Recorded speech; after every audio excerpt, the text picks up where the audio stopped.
So hi guys, myself Avinash, and I'm here to teach you switchgear and protection. In this semester, the power system is consisting of vast syllabus.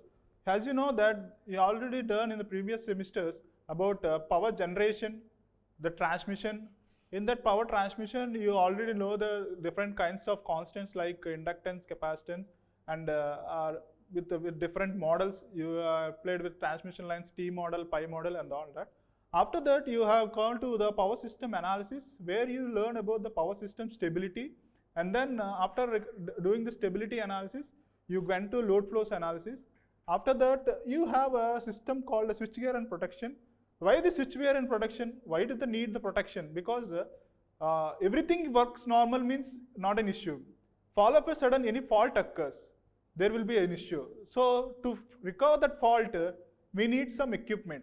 So in power system, we have a switchgear and protection thing where the device which is actually not only act like a switch, but also it acts like a power equipment, like a protection equipment. So that's why the naming called switchgear and protection means switching and protection. So the device which you are using in power system now in the circuit breaker, you'll have the property of a switching and protection.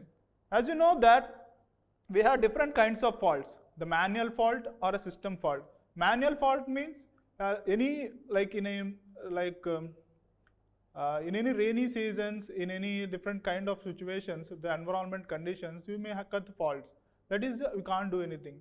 But in general, the system is operating, we'll have different faults like LG fault, double L fault due to the wire faults and all. Another thing is the generator equipment which you are using, a synchronous generator, will have a stator fault, rotor faults and all. Due to grounding, it may be a fault also. So in operating conditions, you may occur a loads, you may occur a high load thing. There will also have a fault. So in all cases, we need a protection. So in this switchgear and protection,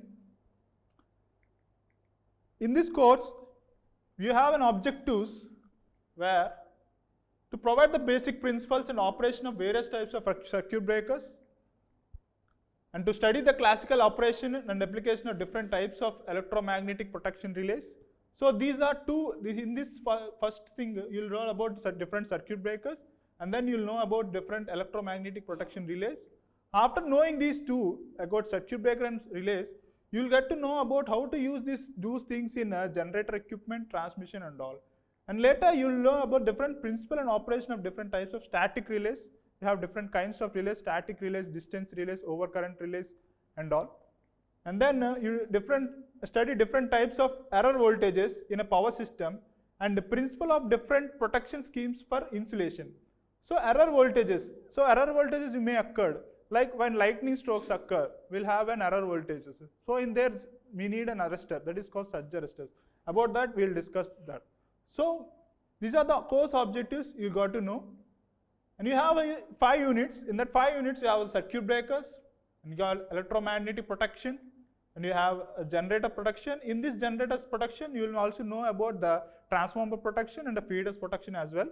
And you know about, in 4th unit, we have the static and digital relays. So in the relays which are going in a research oriented way, now that how the precise acting of relay will depend the protection equipment. So by using microcontroller also, the research is going on in digital relays, which is improvised version of relays. And then we'll have the grounding and protection against over voltages. We all learn about this in 5 units. And then the prescribed textbooks for you is Power System Protection and Switchgear by Badriram and Vishwanath. This is one of the good book for only protection. So as you know that in the protection we have in power systems, you have to, by this time you should have C.L. Wadhwa and J.B. Gupta, which are good books. For your semester, this was the prescribed book, which is the Power System Protection and Switchgear, completely for circuit breakers. And then this is the Power System Protection and Static Relays. This is about relays, which was prescribed by T.S. Madhavrao. And then the reference books you have is Power System Protection by Padiyakar. And you have the Arc of Science. So this is used for research, which was given by Maun. And then the Power System Protection and Switchgear by R.P. Maheshwari. So these are the reference textbooks and the normal textbooks.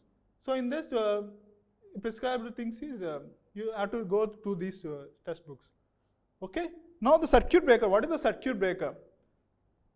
Why you need to do circuit breaker? As you see that this is the overlapping zones of protection. The single line diagram of a power system, you will have overlapped zones of protections. So if you see that there are two generators, this is the generator protection.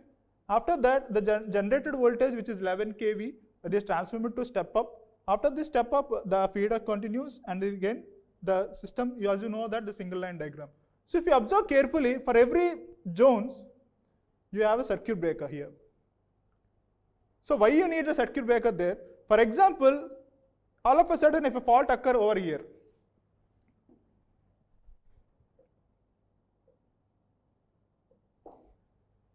if a fault occur here, so if a fault occur here, now what happens is the circuit breaker will get alert by the relays and it will be get separated. Why this circuit breaker will separate means to protect or to isolate other elements. So to isolate this element, so the circuit breaker need to operate at that time. So this is the main reason for different zones you need a circuit breakers. So to protect this zone, this protection equipment will operate similar way. So if you see that this is the power transmission protection, after this high voltage switchgear protection and different types of protection equipments. So there's a main need for protection is, the need for protection power system is to generally to isolate the fault section. We need the protection equipment, and then the protection system includes, in general, the protection equipment includes you call the transducers, where you use current transformer and voltage transformers, and then you'll have relays and you'll have circuit breakers. So combining all these things will act in a fault time to isolate the fault section. Apart from the short circuit faults, you have over speed of generators and motors, and over voltage, under frequency, a lower of excitation, overheating of stators and rotors. Apart from short circuit, when the fault occurs in the short circuit, apart that short circuit, you have other conditions where due to the over voltages or the load variations and all cases, circuit breaker need to operate the protection equipment. Regarding the circuit breaker, so coming to the circuit breaker individually, this is the circuit breaker in general. So if you see, this is the circuit breaker, this is the bus bar, this is the fault occurring. Now the circuit breaker need to operate at any cost to protect the equipment. So how the circuit breaker need to operate? Somehow the circuit breaker need a signal, or it should get an information from other equipment. So in circuit breaker, you have this is a chamber which was filled by a fluids or a dielectric medium we'll call. So this fluid will act. How will act? So suppose a situation called, this is a fault occur here. At this time, this current transformer will get the sense that current which was specified by it, and it after sensing that, it gives information to relay coil, and this relay coil gives information to trip coil. The trip coil will excite the circuit breaker to open.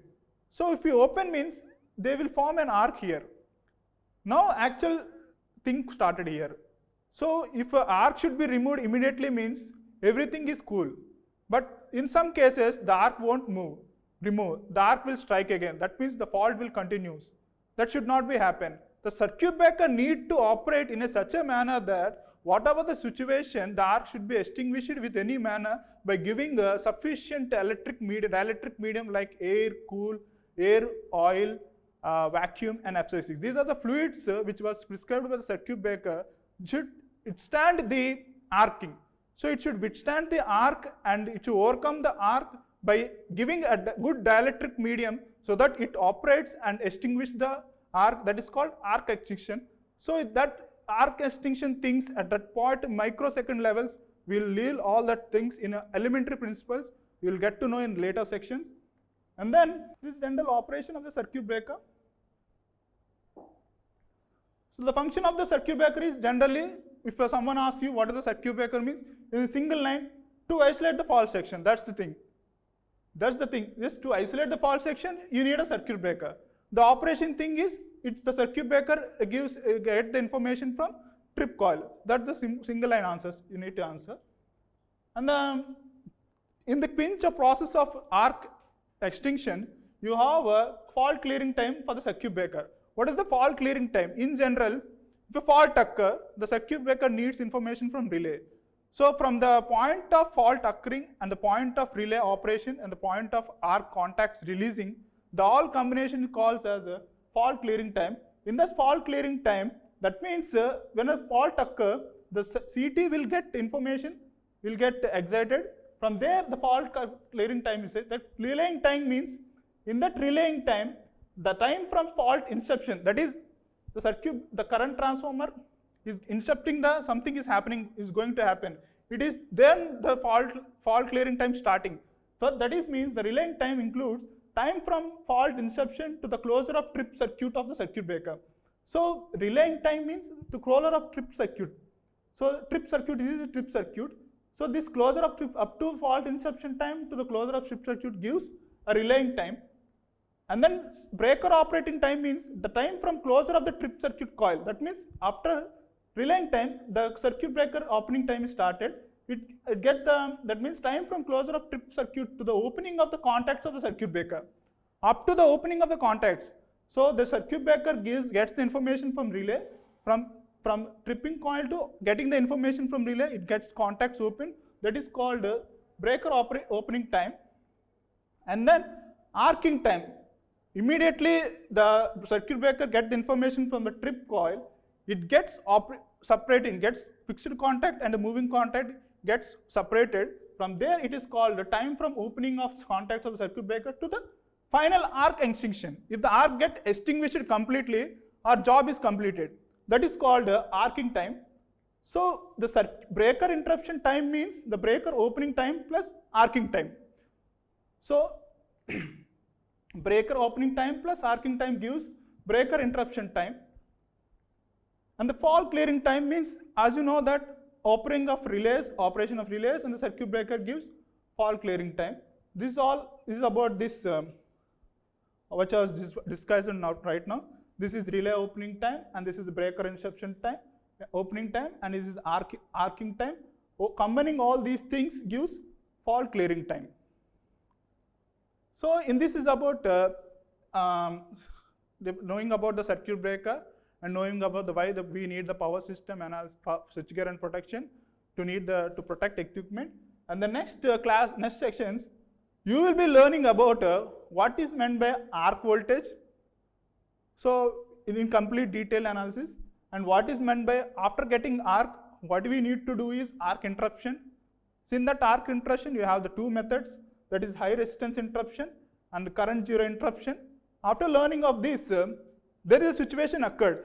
After getting the situation, there will be a consequences. So to face that consequences, there you will learn about restriking voltage and recovery voltage. This restriking voltage is the main enemy in the operation of this set. The main thing is restriking voltage due to oscillation. As you know that the transients occur. If a sudden change is, circuit breaker opening is nothing but a sudden change is getting occurred.